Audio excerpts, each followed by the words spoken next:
What's up, everybody? It's your boy, Trip, coming at you with a top 10 list. This one is about the top 10 WrestleMania matches of all time. Full disclosure, I'm doing this because I saw on Wrestling with Regrets top 8 WrestleMania matches of all time. And Brian Zane, who I think does a great job over there, I think if you all go over and subscribe to his channel, he does a great job. If you're a wrestling fan, I think that's one of the places to go. That and Woke Culture Wrestling. Those are the two places I go to. I think those are two places you should go to as well. Having said that, he did his top 8 WrestleMania matches of all time. I thought his last one was kind of ridiculous, and I thought it really made the list null and void. So I decided that I would do my top 10 list. We're a couple days away from WrestleMania, and by that I should also say that I will hopefully be doing a rapid reaction to NXT Takeover tomorrow evening, as well as, of course, doing a live rapid reaction to WrestleMania 33. So be on the lookout for those this weekend as well. But right now, like I said, this is the top 10 WrestleMania matches of all time. I want to give a special honorable mention to, I guess you could say, which would be number 12 and 11. Number 12 would be Kurt Angle versus Brock Lesnar. WrestleMania, I think that was 18, where, I think it was WrestleMania 18, where Brock took the shooting star press, did it wrong, and almost broke his neck.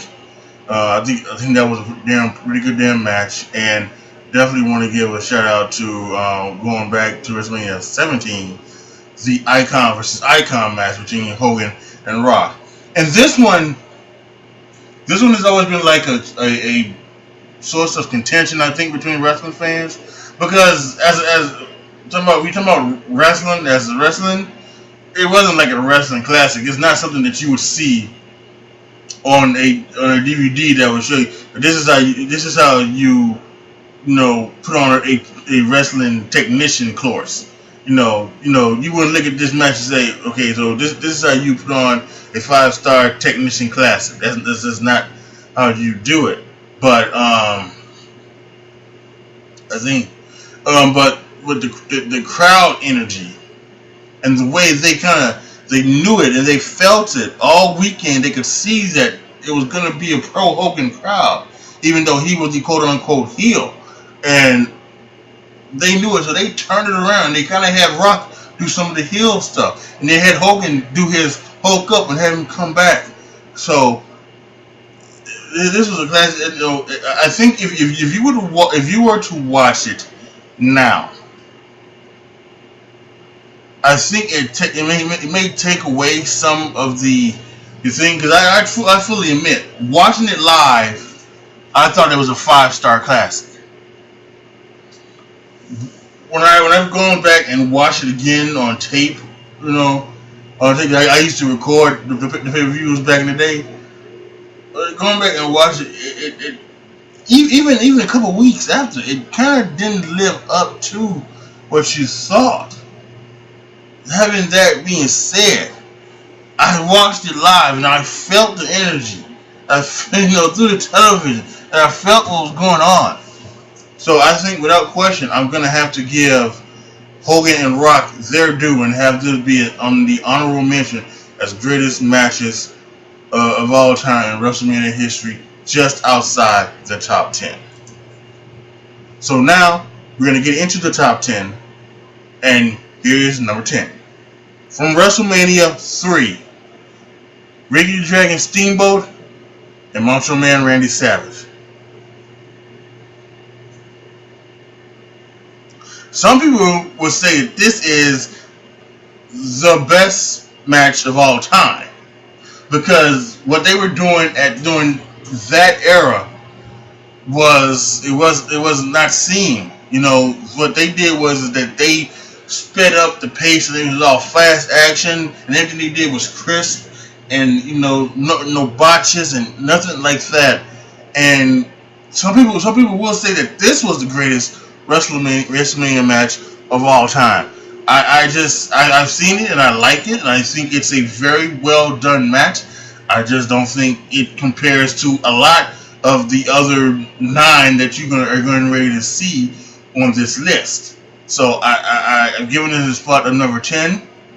It's well deserving of top 10 consideration. I have it at 10. The top 10 match of all time in WrestleMania history: Ricky the Dragon Steamboat against Macho Man Randy Savage. So now we're gonna go number 9. Now number 9 is it was a match that I personally, I really didn't see it coming. I mean, I guess I did see it coming, but I didn't see it coming, I guess you could say. Was when it was announced, I pretty much kind of thought I knew which way they were going. I was hoping it was different, but yeah, what could you do, right? It had to be done. Number 9, the career versus streak, WrestleMania 26, Heartbreak Kid Shawn Michaels versus The Undertaker. The Heartbreak Kid Shawn Michaels, if I ever do a top 10 list of the greatest in-ring performers in wrestling history, Shawn Michaels will be number 1. There's no ifs, ands, or buts about it for me. Not Ric Flair, not Triple H, not Ricky the Dragon Steamboat, not anybody else. A lot of people think, would be number 1. It's the Heartbreak Kid Shawn Michaels. And that's a point blank period, end of discussion type of rant I need to have. He's probably my second favorite of all time when it comes to, the overall being a WWE superstar, professional wrestler. And it's still, we had 4 years taken away from us because he had a back injury, but I guess the best thing you can say is, those 4 years, things changed for him, and his life changed, and he changed, and he became a better person. And even though we don't share the same religious beliefs, with that being said, I truly believe that he is probably one of the major league people that I know of that actually going and finding religion actually made him a better person. And I think that is so wonderful, and that's so great for him and his family and his children and his wife and his friends. I think that his friends, Triple H and Undertaker, there's always that story about that special night on the Monday night where McMahon had bought WCW right after that Monday night, and Shawn was called in because Vince has always thought of this as this is a family, the WWE family. So he brought Shawn Michaels, and apparently Shawn Michaels came there in really, really bad shape. And Taker looked over to Triple H and said, "You see him, man? You see this fool?" And he walked out. And Triple H tried to talk some sense into Shawn, and they had a falling out, and it just went like that was close to rock bottom. I mean, I really do think, go online and look at any videos about Shawn Michaels and finding religion and finding his faith, talking about it. Whether you believe or not, I don't believe, but but it's something that it's inspiring. Really is, truly is. The match itself was an awesome match. Again, I don't think there weren't many, if any, very few, if any, missteps or botches. It wasn't as good as the one at WrestleMania 25, which we'll get to shortly. And but it was great. And I mentioned earlier about Wrestling with Wregret. Brian Zane, he had this one at number 1, and I just think Great match. It's a top 10 match in WrestleMania history. Not deserving of number one. Nowhere even close to the number one greatest wrestling match of all time. But on my list is number 9, HBK versus The Undertaker from WrestleMania 25. Number 8. Number 8 is a once in a lifetime moment, I think, for number 8. Was when you're told you're gonna be the main event is one thing, but when you say you're gonna do 1 hour in the main event, that's something very few people can do. And these two of the greatest of all time, did that. Bret Hart, Shawn Michaels, Iron Man match, WrestleMania 12. Now this one, I think, I wonder what a lot of people think about this one too, because I think this one is underrated. A lot of people don't give it a lot of credit because it was kind of slow. It started off very slow, and it was not as action packed as you think a Bret Hart Shawn Michaels match would be. But I think one thing they wanted to do was, I think what Bret Hart and Shawn Michaels wanted to do was that they wanted to put on a wrestling clinic. And this was 1996, right? 1996. This is 1996. We hadn't gotten all the way into the Attitude Era or anything like that, where maybe an Iron Man, Iron Man match needed to be, something where it was all action all the time. This was still where you could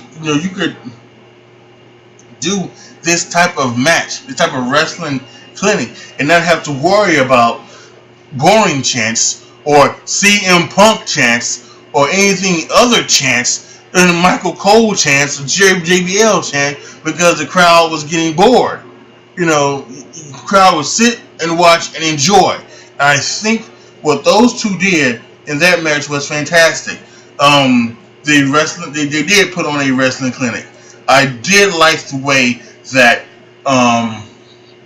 they went about it, and about how the match basically was kind of even, and it turned when Shawn Michaels took that holy shit bump that he takes over the corner of the ring, and then Bret Hart working on Shawn Michaels for half an hour, and then the last 20 minutes with everything, and then Shawn Michaels trying to make his comeback, and then the jumping off for the drop kick, missing, cutting on the sharpshooter, locking on the sharpshooter, Bret Hart, and then Bret Hart, and in the last 20 seconds, Shawn Michaels and the sharpshooter doesn't give up, doesn't tap out. It's a draw. But Gorilla Monsoon is there to say, we need a winner. So now it's in sudden death. And they go to sudden death, and it's a super kick, and then he apparently doesn't get all of it. So then he does another super kick, and Shawn Michaels wins the WWF World Heavyweight Championship. The boyhood dream comes true for Shawn Michaels. So it was a great moment. It was a great match, well deserving of a top 10 spot. It's my number 8 match, greatest match of all time in WrestleMania history. Number 7 is the match we talked about, the Attitude Era. Is the match that I think brought in the Attitude Era. From WrestleMania 13, it's a submission match, Bret Hart versus Stone Cold Steve Austin. This match it's so great on so many levels, and I think one of the things that makes this an all-time classic is where I mentioned about Bret Hart and Shawn Michaels putting on a wrestling clinic. I think Bret Hart and Stone Cold Steve Austin, they wanted to put on a brawling clinic. They wanted to put on a show for everybody, a show that they could, as good as they could, technically wrestle, they could brawl. And this was before Steve Austin's neck injury, so Steve Austin was a pretty darn good wrestler, and so he could already go. He had a 5-star match with Bret Hart, the Survivor Series before this in 1996.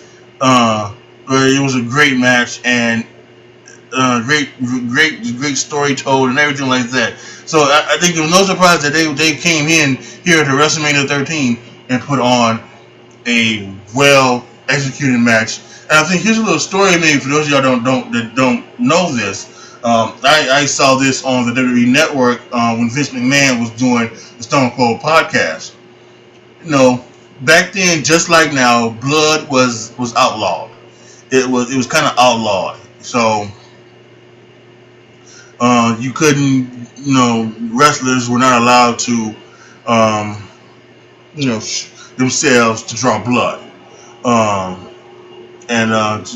It's called so many things. It's called juicing, gigging, drawing color. More people use the term blade job. I gotta make sure I say that correctly. Blade job. But you see why. But yeah, so but that was unallowed. It was done rarely in World Wrestling Entertainment at that time. But I think what Stone Cold says, Bret Hart really saw that was the way to go for Stone Cold to bleed and then for him to pass out in the sharpshooter. That would not only make keep Stone Cold strong, but then when the aftermath happened, it would help with the double turn of Bret Hart and Stone Cold Steve Austin. They took it to Vince. Vince said, "Okay, I'll allow it," and it was very, it was effective. It gave us the greatest shot in the history of professional wrestling, I think. And if I was smart enough, I would have got that shot and so I could bring it up here right now. But I don't, so that's my dumb ass. But it's the shot of Austin screaming, the blood dripping down and everything, and him, so all of that. So I think I think it definitely turned into the Attitude Era. Because I definitely think after that, the blood started to flow more freely. Later on that year, Undertaker did a blade job after Shawn Michaels hit him in the chair. And then, of course, when they had the Hell in a Cell, Shawn did a blade job. And then that went into later on into the 1998 when blood flowed freely. The first blood match with Stone Cold and Kane, and then and everything. So it's just whatever, however it felt like, whatever that may have been, it worked. And it brought on the Attitude Era, and it brought on maybe the greatest era in the history of professional wrestling. And it really did turn Stone Cold Steve Austin into from a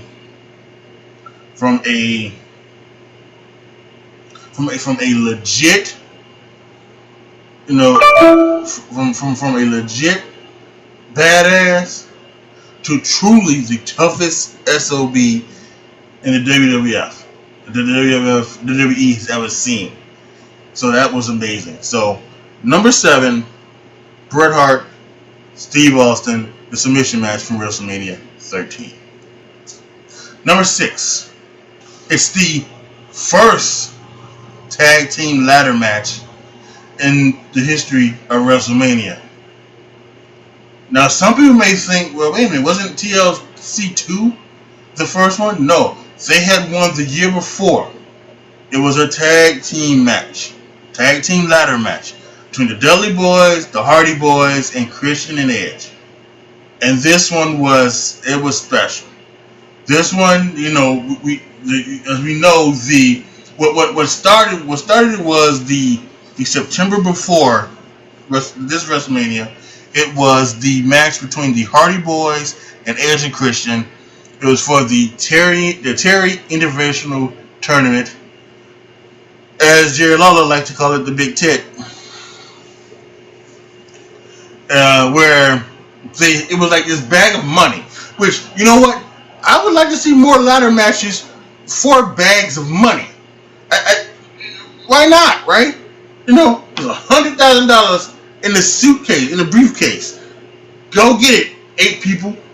You win $100,000. The $100,000, you know, it would make sense, right? Who doesn't love money? Anyway,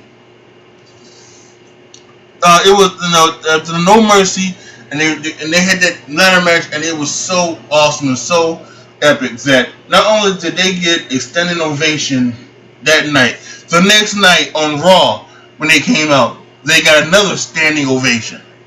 I mean, and it like Mick Foley told them, it made them stars. It put them on the map. It revolutionized the business as never seen before. So, and I think that this led into what went down. Now, and I think how it went down was that ladder match led to the Dudley Boyz coming in, of course, bringing their tables. Then the Dudley Boyz and the Hardy Boyz had a table match at the Royal Rumble.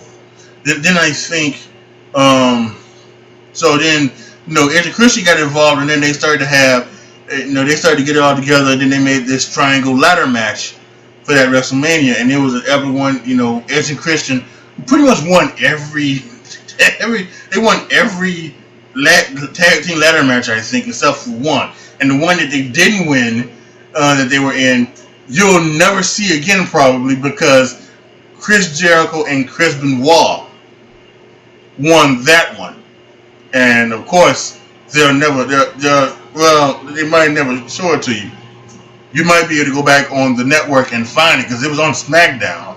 But you'll know, and it was in 2001. So it was in 2001. It was the SmackDown after the Raw where Triple H tore his hamstring. So find the Raw where Triple H tears his hamstring, and then that next SmackDown or the SmackDown after, one of those two SmackDowns, there should be the TLC match between the Dudleys, Hardys, Edge and Christian, and Chris Jericho and Chris Benoit.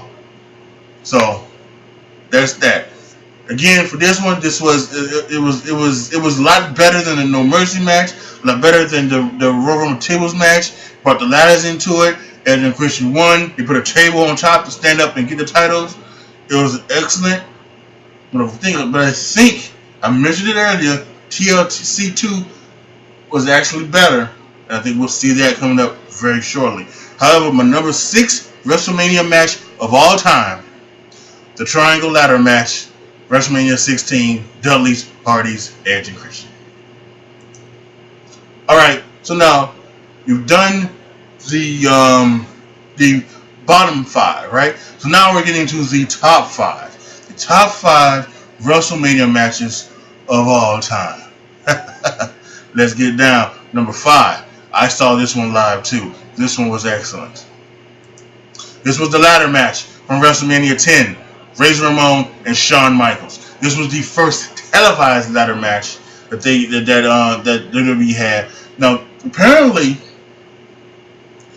Razor and Shawn did this ladder match, or did variations of this ladder match, on tour all across the country for like the entire month of February.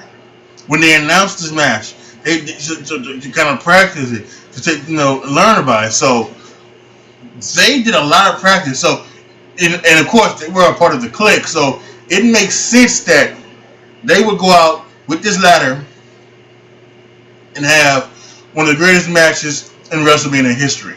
Now, Ric Flair once said that Shawn Michaels basically went out and had a match with a ladder. And I think that's giving Razor a lot of disrespect, because Razor held his own. Shawn Michaels did not carry Razor through that. Razor did a lot in that one. He did a lot in the one 12 months later, 16 months later, in 95 at SummerSlam, when they both were the good guys. So I think Razor held his own in these matches. These matches were stupendously executed well. I mean, there are no times you ever think they really were going to get hurt. I mean, when you watch it, even if you watch it back today, like I mentioned about the Hogan Rock match, if you watch it today, it doesn't hold up. And you would think watching that match being that was the very first one of its kind, in '94. That there have been some matches, some ladder matches that have been better than that one, singles or anything like that, or 8-man, whatever. But that one, it holds up so well, and it was such an honor and a privilege to watch that. And I think you got to give them both credit for doing their job.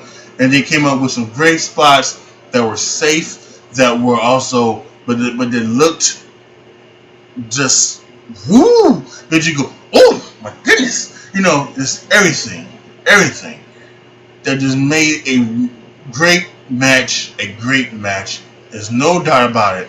In my eyes, the number 5 greatest match of all time deserves to be on this list. Shawn Michaels versus Ramon, the Intercontinental title ladder match from WrestleMania 10. Now, number 4 is also from WrestleMania 10. It's brother versus brother. It's Bret Hart versus Owen Hart. This one led off the WrestleMania match, and I think I'm almost willing to say that there has probably been no other better match to lead off a WrestleMania than this one. As I'm trying to go back really quick and think about all of the kickoff matches and all of the opening contests, and I think I'm right. This one was the greatest of all time. So the story goes: WrestleMania Royal Rumble 1994. Bret and Owen Hart are going for the tag titles against the who was it? Was it the Quebecs or the Mounties or whoever the hell they were? They were the tag titles, right? And there had been some friction between Bret and Owen going back to Survivor Series of '93, when Owen was the only one eliminated in the Hart family against Jerry Lawler and his King's Court, whatever Survivor Series match. He was the only one eliminated. He had some beef with Owen. Apparently they reconciled, and what Bret did is to make Owen, feel better, to give him what Owen has always wanted, to be a champion, and he was gonna win the tag titles with him. And so there was gonna be a match there, and they were gonna win the tag titles, right? But during the match, Bret hurts his leg, and he hurts it badly, and he hurts it so badly that it doesn't look really good. But at one point during the match, Bret goes for the sharpshooter. But maybe he should have went to try and tag Owen, right? And he doesn't. And the knee collapses, and the referee has to call for the bell, right? And Owen can't believe it. And Owen, he's asking me, tag me. Why didn't you tag me, Bret? Just tag me. And then, in one of the greatest heel moments of all time, he kicks Bret Hart in the leg. And then, in one of the greatest blunders of all time, when he's back and he's interviewed, and it's up there on the big screen, he says, "I kicked your leg out of your leg." Everything is so great. I mean, really, that could have been Shockmaster like stuff, but it wasn't, and it was great. So then later on in the evening, Bret Hart comes out. He does the thing with Lex Luger where they go over the top rope. And what it really was that they really didn't know which one they wanted. So the way they were going to do it was they wanted to see who did the crowd want. So what they did was that they did one thing where they had Lex Luger win. They announced Lex Luger as the winner, and Lex Luger won, and then the crowd cheered, and then they went ahead and they stopped it. They went back, and then they announced Bret Hart as the winner. Bret Hart won, and then the crowd goes, whoo! So then that's when they realized, hey, we should probably put the title on Bret Hart. Now, there are also rumors about maybe Lex Luger leaking it, that he was going to be champion, something like that, and then they turned it around. Who knows if that's necessarily true or not? I guess we only would know from Vince or people back in the day, like Pat Patterson, Gerald Briscoe, some of his closest people. But Anyway, so what they decided to do was they decided to go ahead and give that and give that so hold on, let me start again. So they decided to go ahead and give each person, Lex Luger and Bret Hart, a title match. But instead, that the loser of the coin flip, because it was a coin flip, would also have to wrestle a match at the beginning of the show. And Luger won the toss, so he got to face Yokozuna, who was the champion, in one of the title matches, the first title match. And Bret Hart had, because they both could wrestle twice. So for that to happen, they had to have a second match. Bret Hart would face Owen, only to be fair, right? Because if Lex Luger would have won, Lex Luger would have wrestled a second match, and then Bret Hart would only have wrestled one match. But so that they both would have wrestled two matches, and they went ahead and they brought out Owen Hart faced Bret Hart, and it was the opening contest. Owen Hart won that match. He won it with a roll-up reversal, and it was excellently executed by both men, and that's a shoot, bro, as Sting would say. But it was done. The match was awesome. It still holds up to this day. If you go on the network and you watch it, you enjoy the shit out of it. I kid you not. It is just a truly excellently executed match. One of the best of all time. It is my I have it as number 4 on the list of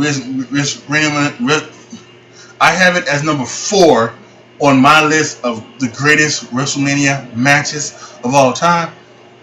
I probably would have it number 4 as one of the greatest wrestling matches of all time.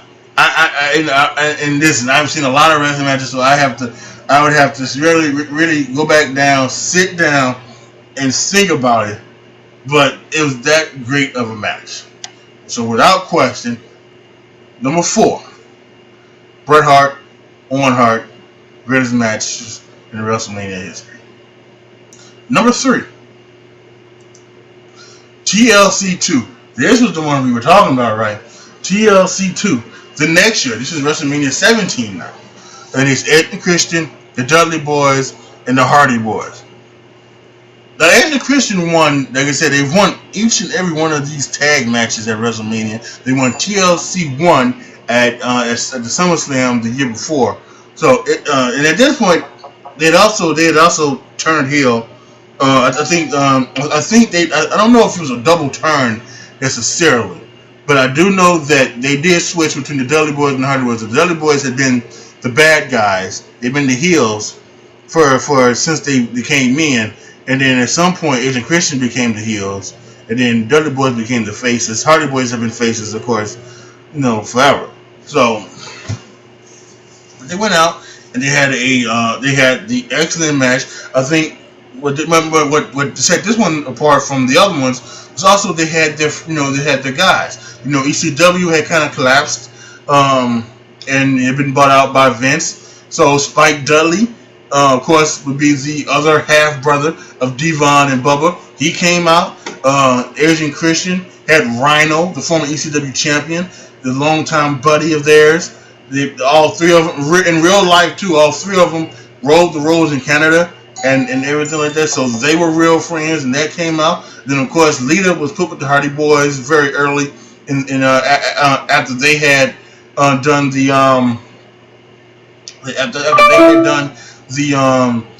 the whole thing with Michael Hayes. Sorry about that. They did with Michael Hayes, and then a couple months later, they did the whole thing with trying to get Terry as their manager, and then they went and they got Lita as their manager, and then Lita came out to help the Hardy Boyz, and she swung a vicious chair shot at Spike Dudley. And then, as her thing noted, the two things where she take off her shirt, and she had like her things exposed, her thong exposed, and that was always nice to see. Anyway, but overall, the match was a huge success. And I mentioned What Culture Wrestling earlier. I think What Culture Wrestling, they did a top 10 things you didn't know about WrestleMania 17. They've actually done about all of the WrestleManias basically so far. But one of the things they talked about, I think, was that Edge had said that match went off without a hitch. The only thing that went wrong was that Matt Hardy had he got like his head busted open and had to have like 10 staples close a wound in his head. But otherwise, everybody went out. Nothing went wrong. Everybody went out without a scratch. So, and that's amazing when you work with tables and ladders. I'm always worried that in one of these tables, ladders, and chairs matches or tables matches, that something's gonna screw up, and one of the things of the tables are gonna go through somebody's body.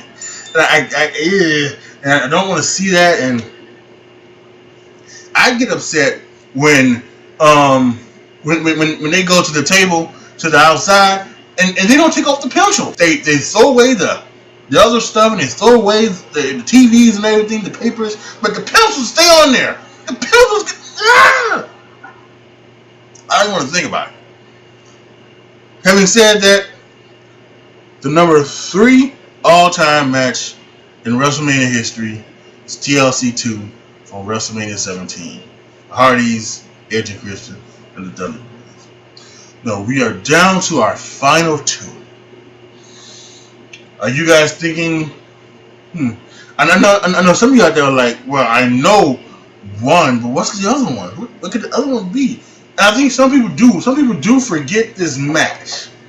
Some people do forget this match. That's number 2.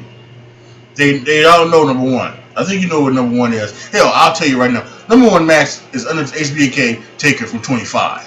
Okay, so that's a point blank period in a discussion type thing. But some people do forget the number 2 match of all time. Would you like to know what it is? Show it to you. Number 2, HBK versus Kurt Angle, WrestleMania 21. Now, I did not watch this one live because this was during the time where there was a lot of chaos in my life, and I was, wanted to do some things and everything like that, so I didn't get to watch it. Actually, really didn't get to watch wrestling on the regular around this time either. But I did see that. I actually saw this one. Don't tell WWE. I saw this one on YouTube. Actually, they had this one on YouTube that I saw, and it was a whole full match. Wasn't distorted or wasn't blurred or anything like that. It's probably taken down now, but so don't even look for it. Just go on the network. Go to the WWE network and look for it and watch it. So I watched it, and it was just incredible. I mean, really, Kurt Angle is one of the greatest wrestlers of all time. Shawn Michaels is the greatest wrestler of all time. So it makes no sense that these two had 2 unbelievable matches. I've not seen the one at SummerSlam, and I really should see that one at SummerSlam rematch. I really should see that one. But this one was a truly epic proportion. I mean, this was kind of the old style coming into the new style. It was false finishes. It was, some brawling, some entertainment stuff. A lot of old school wrestling as well. This was basically it's the reason why it's number 2 on my list. It was one of the greatest epic matches of all time. Truly amazing. HBK, Kurt Angle, WrestleMania 21. And it was just freaking awesome. That's all I can say. Alright, y'all. So now we're down to the final one, right? We're down to number 1. And I told you what number 1 was going to be. There should be no shock what number 1 is going to be. Again, Wrestling with Wregret. It's a great place. I love Brian Zane. Kind of foolish for not putting it number 1. All because of what? Sam Snooker, or Sim Snooker, whoever that guy is, missed his spot and didn't touch the Undertaker right? Bullshit. The greatest match of all time. Not only WrestleMania history, I'm going to say the greatest match in wrestling history. Undertaker, Shawn Michaels, WrestleMania 25. It's an absolute beautiful, well done match. And they knew it. They knew it. They knew it from the start. They knew they were going to go out and kill it. And they did. And it was just amazing what they did. The spots they collected. At some point, Shawn Michaels, he's out and he's doing like he's doing kind of the heel thing, and he's out. He doesn't want to fight. He want to make Undertaker run and catch him and everything like that. Undertaker comes out and catches him. The Undertaker does, like I said, every WrestleMania he seems to run and do the running flying spot. He's not in the Slim Snooker is not in the right place to catch him. But he's okay, and he wrestles the rest of the match. And then the look when Undertaker goes for the first tombstone, that look is, again, if I had more foresight, I would have gotten that look so I could bring that look up. Just like I should have brought the Austin look, I would have got that look and brought it up right now so that you can see it. It is an amazing thing to see. That the look of, it's almost a kind of look of cross between disbelief and fear. Fear of, my God, my streak could be done by the greatest of all time. And it obviously was not.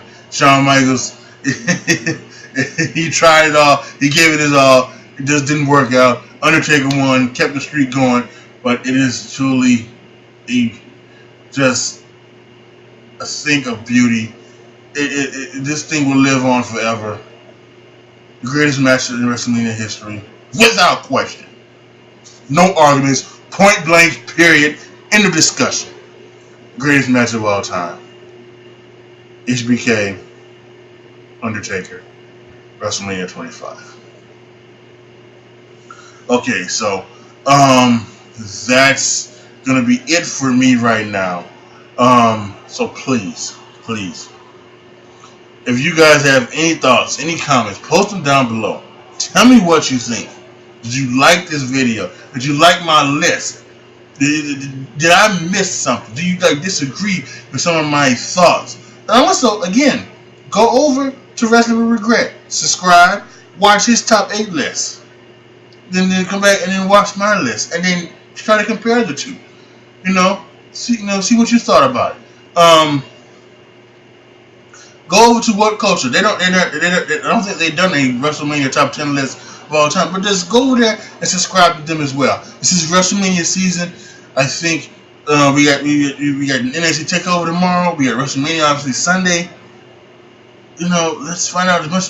They do such a great job over there at both places, Wrestling with Wregret and What Culture Wrestling. In fact, they're doing something like the Internet Darlings thing. I think they're doing it live in Orlando. So, if you're in Orlando and you're watching this, go find them. Go find out where they are and listen to them. They are great people to follow and great people to watch, and I think they do some great stuff. Again, I just thought the top 8 list was, for lack of a better word, trash. Sorry, Brian. I just think it was. But if you think my list is trash, tell me in the comment section, please.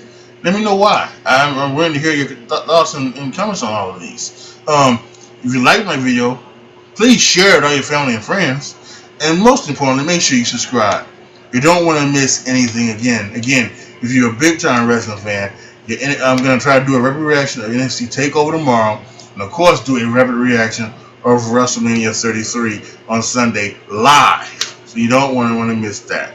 Okay? Alrighty, y'all. That's going to be it for me tonight. This is your boy, AJ Tripp, signing off. As always.